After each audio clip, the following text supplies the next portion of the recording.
কিরে, তোরা জায়গায় বইবে কি করস? তোরা নেশা ঠেসা খাওয়ালে বই রয়েছিস না কোনো? তোকে দিয়ে তো সুবিধার মনে হইতেছে না। এটা তোরা জীবনে মানুষ হইলি না, আর মানুষ হবি কবে? এই দেখ আমারে, আমি নেশা ছাড়ছি, মদ গাঁজা খাই না, সব কিছু ছেড়ে দিছি। এখন আমি একটা বেটা সরকারি চাকরি করি, ভালো টাকা বেতন আছে। এই যে হুন্ডা কিনছি নিজের টাকায়, ফুরফুরা মন লইয়া করি। নেশার প্রতি একদম কোনো মায়াই রাখি নাই। নেশা খাইও না, তোরাও খাইস না। বন্ধু পারলে নেশা টেশা ছেড়ে দে, আমার লাইনে চলে আয়, তোরা অনেক জীবনে সাইন করতে পারবি। কিরে, কি বুঝলি? হালা কিন্তু এখনো নেশা করে আইছে।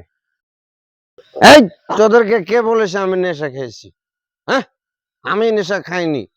তোদেরকে বারবার বললে নেশা ছেড়ে দে, ভালো হয়ে যায়। এখনো থাক, নেশা মানে করিস না, কেমন? ভালো হয়ে যা, আমি যাচ্ছি।